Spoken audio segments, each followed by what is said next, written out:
Ladies and gentlemen, boys and girls, children of all ages, welcome to another episode of the Most Offensive Podcast. Today, I am going to be talking about Tariq Nasheed, getting on King Randle, and why I disagree with that. Before I go on and tell you what he said I disagree with, I gotta tell you that this brother, Tariq Nasheed, is a very talented, intelligent black man. He's young.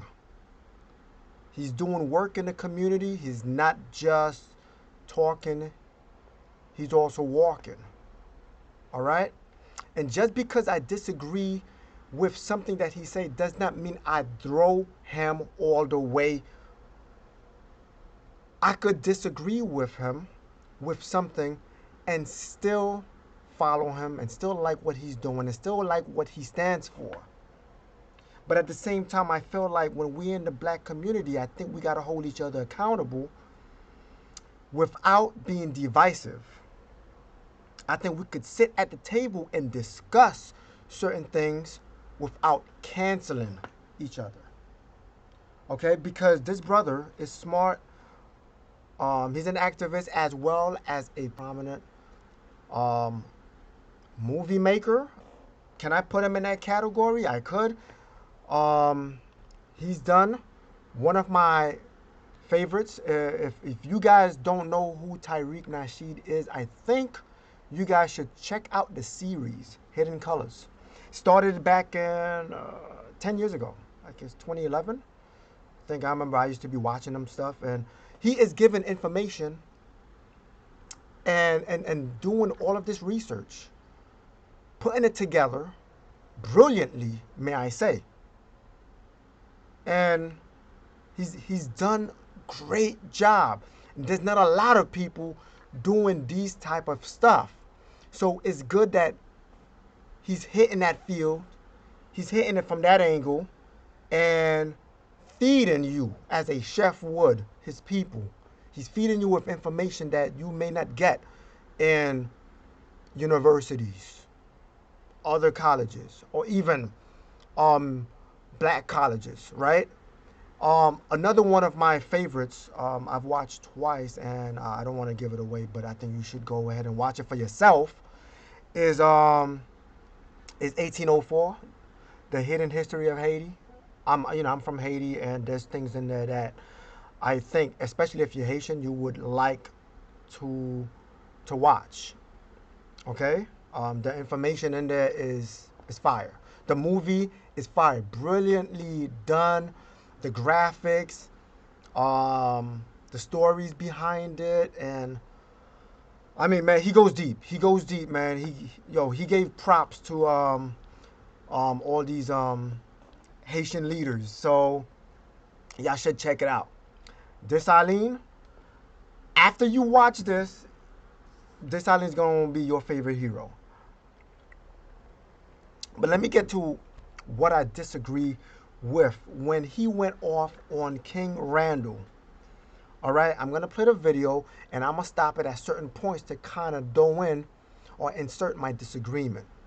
Okay, and I don't want this to cause a divide because I think we are stronger together, and we gotta stop kind of putting each other down in certain ways. If you disagree with somebody, I think you invite them to the table, or you make a video where you disagree with them in a respectful way.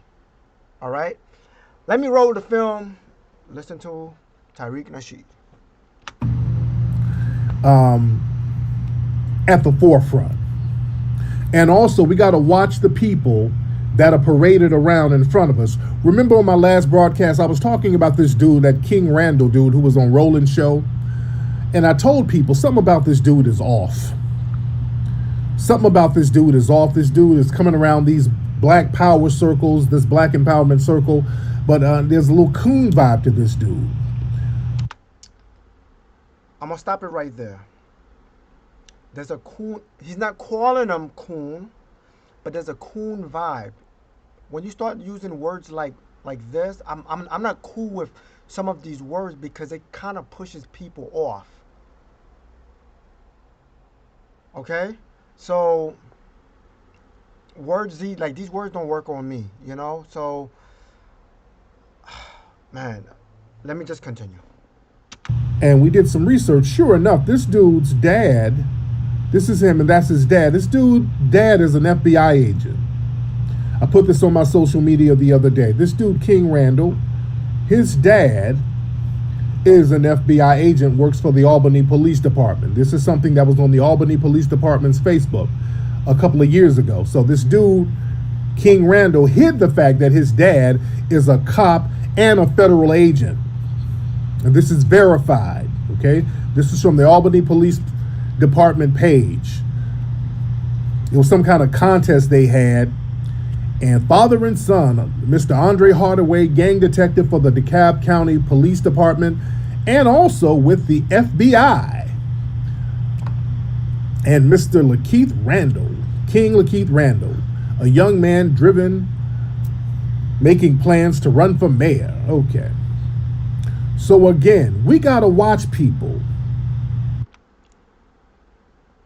He the coon vibe is referring to because upon doing his research, he found that King Randall's dad is an FBI agent. By him revealing that information, it in a way is justifying the coon-ish word that he's trying to attach to King Randall. I don't know what that has to do with anything. His dad is an FBI. Okay. All right. Now, by releasing that information, Tariq Nasheed, he has a huge following. His platform is big, you know? And I feel releasing that information, it's, you know, like it could kind of put people in danger because I'm pretty sure King Randall has had death threats. Doing what he's doing, taking people out of jail, putting them in position to succeed, and all of the sorts of stuff he possibly may have, I don't know. He could have death threats. Does this put him in a better position by putting that information out? Maybe he didn't reveal that information for a particular reason. Maybe his dad has investigated and put bad man in prison. And by releasing that, now people know, oh, that's your dad. All right, I'm going to come after you. You know, like things like this, we got to be careful. And I'm pretty sure Tariq Nasheed, he's huge. I watch tons of his stuff. He know what it's like to be targeted. He know what it's like. You know, so why put this young man who's 21 years old in this position? Because his dad is an FBI agent.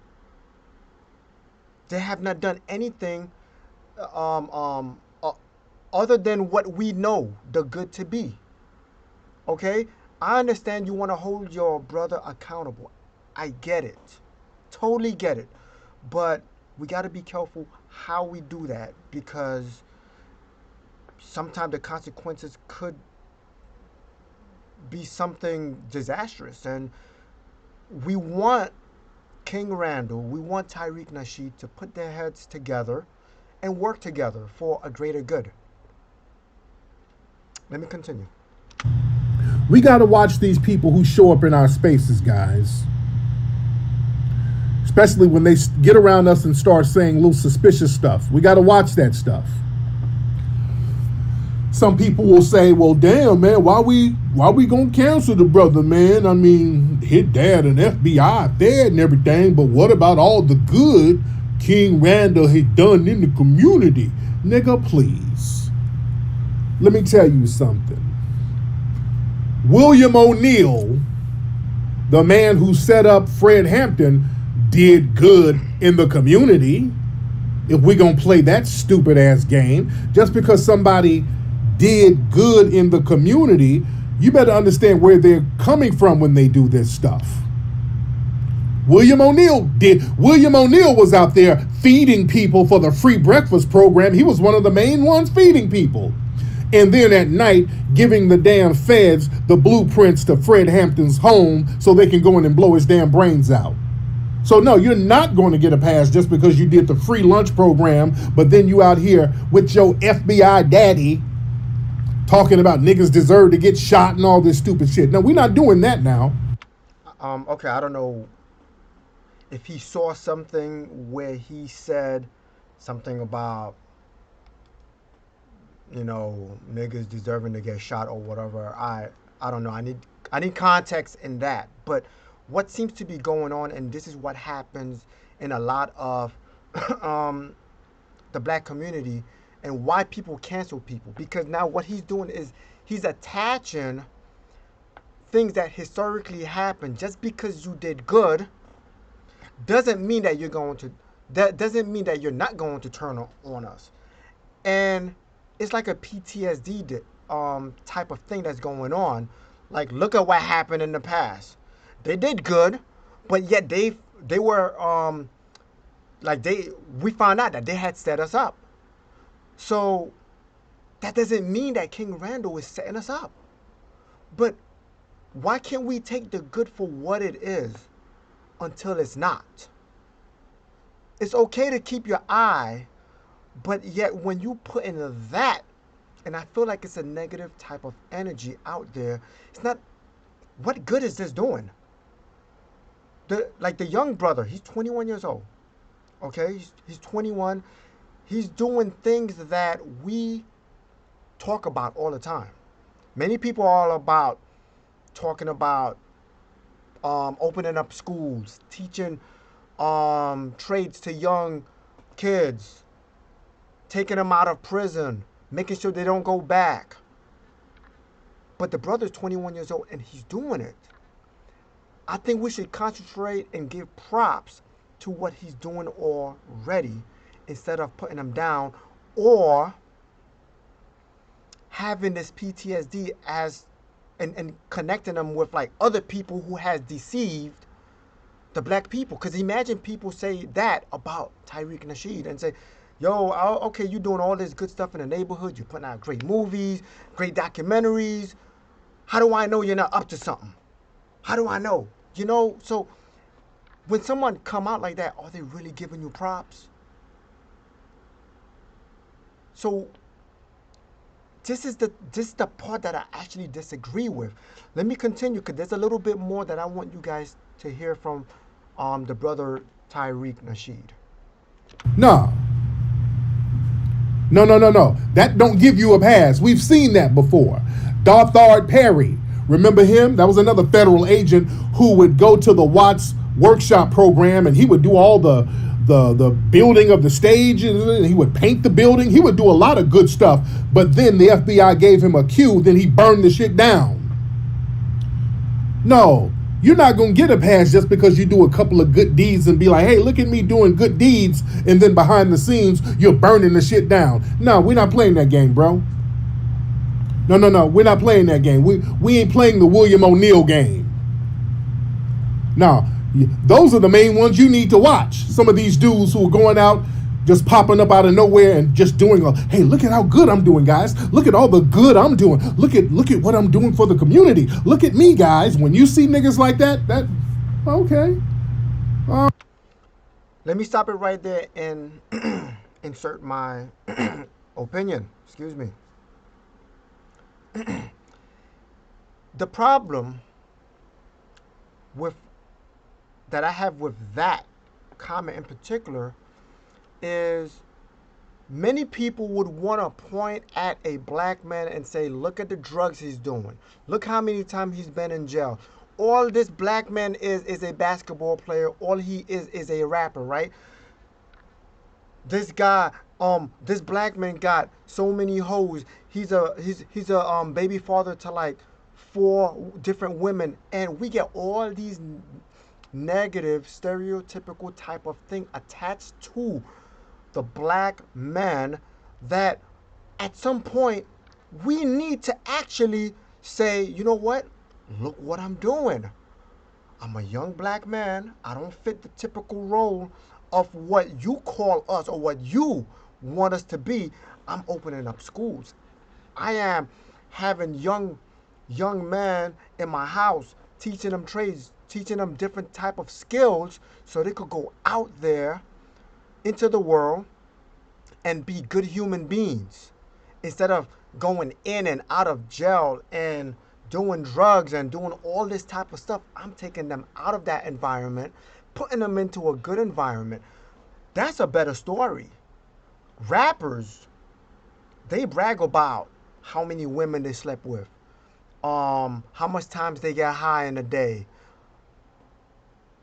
um, other niggas that they robbed.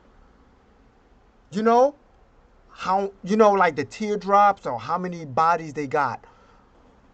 We got like so many things that they brag about that's so negative. It's a it's about time that we start saying, you know what? Look at the good that we're doing. So this is why I disagree with that. Okay? Let me let the brother continue because I want people to see and hear the context. Oh, I got my eye on you, bruh. Oh, I got my eye on you. You understand?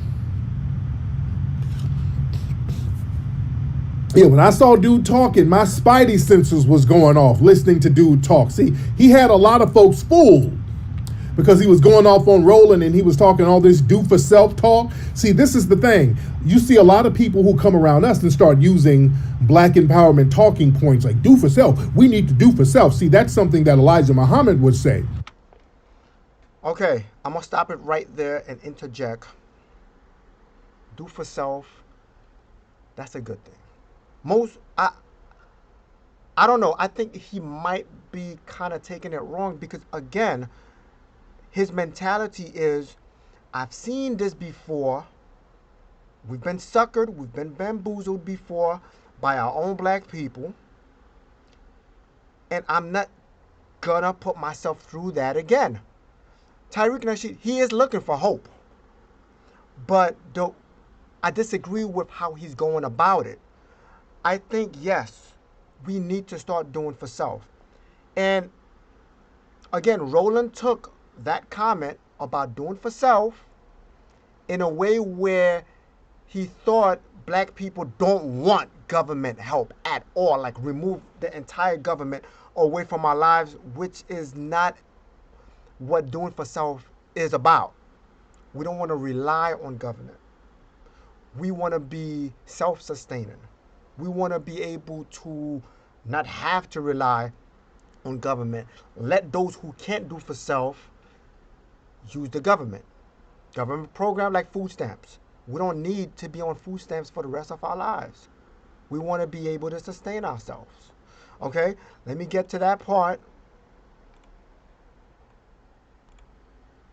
Okay?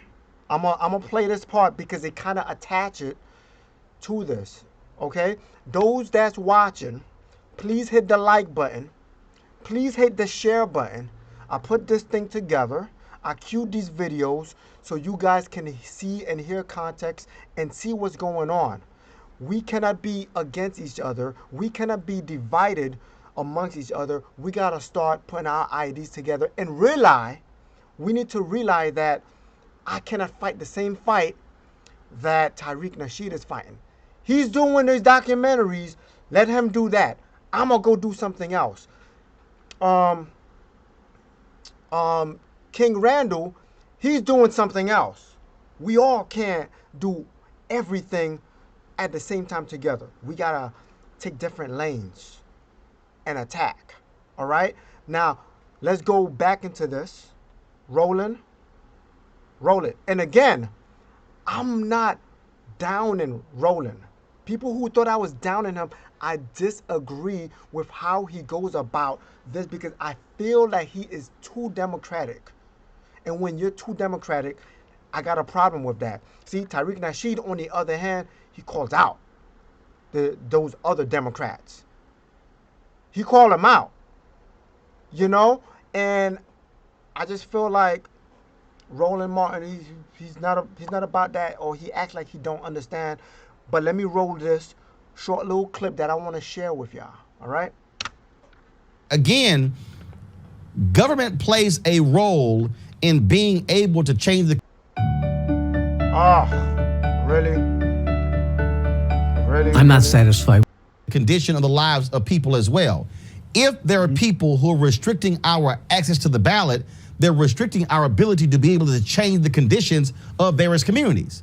So therefore, why would we not consider that to be an important issue, just like an important issue of being able to buy a school, fund a school, and when you say do for self? Because again, the people who I hear the most who yell do for self, you know what? They get a whole lot from government. Mm-hmm.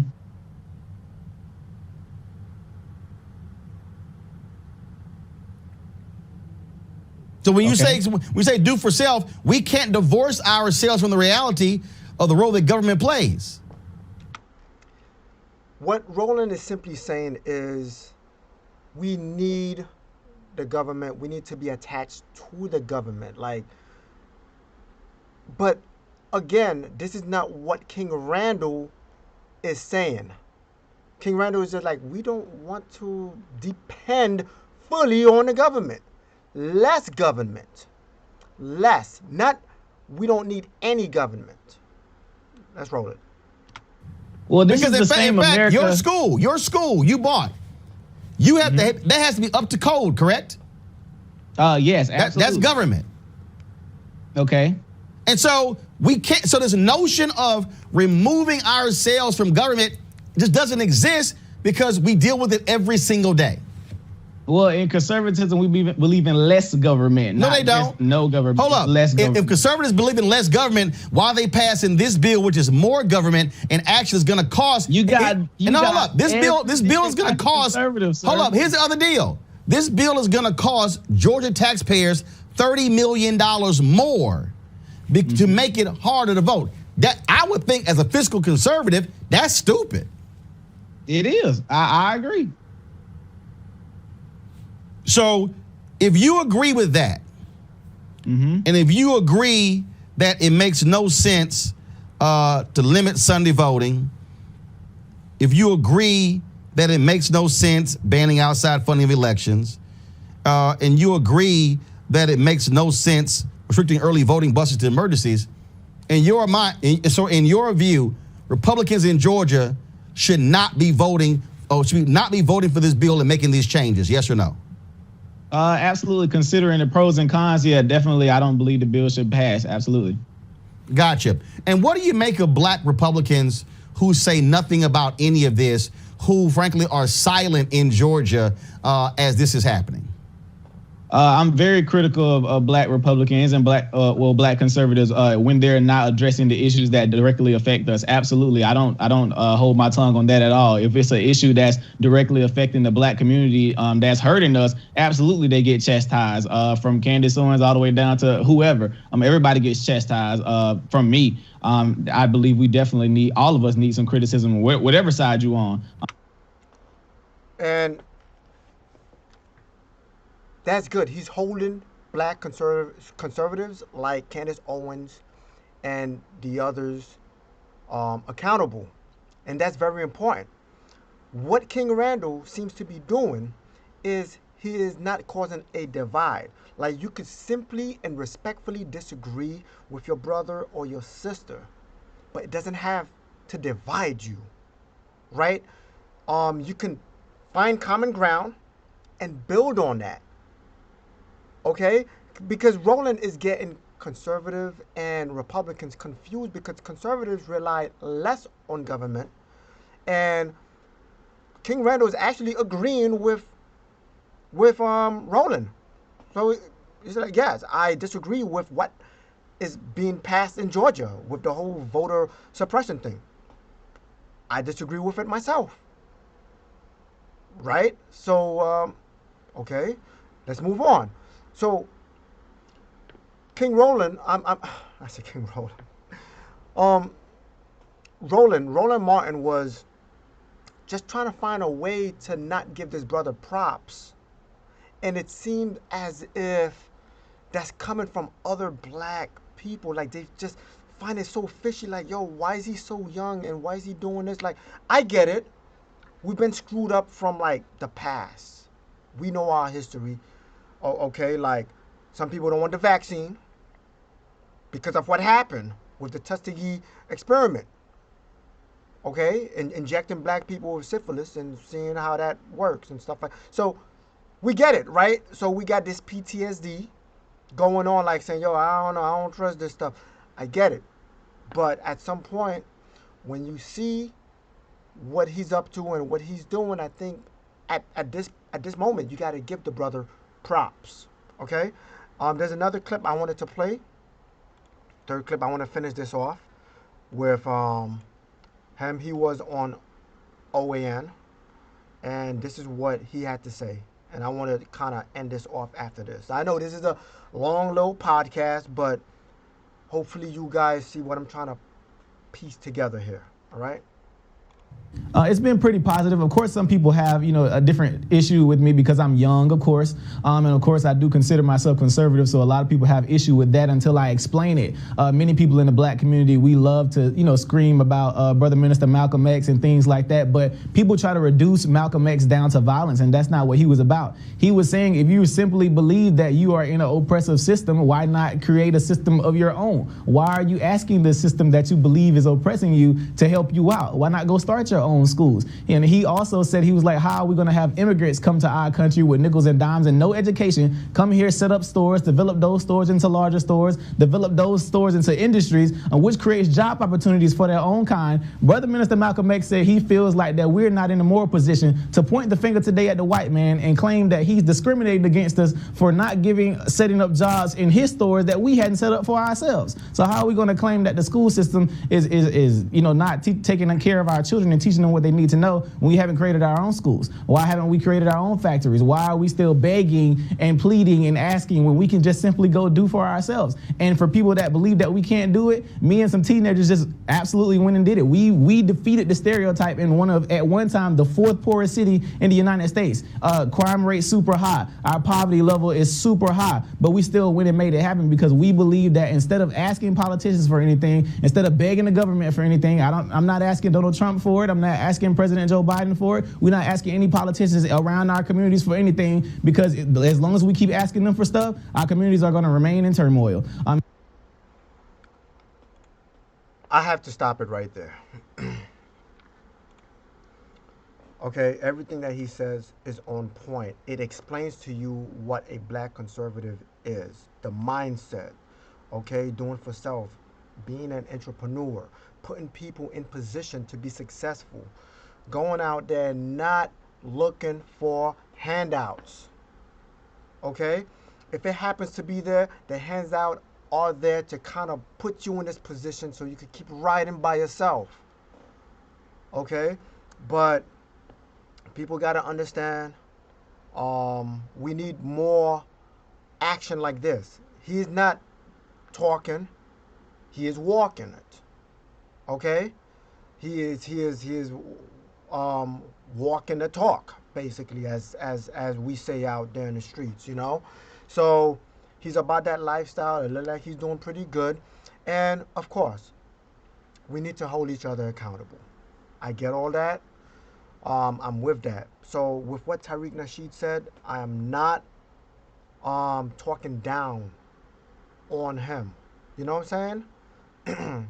This is not no bashing Tariq Nasheed. This is not really a bashing Roland Martin, But these are people, prominent black figures who have a big platform that when you see a young man, don't just be suspicious.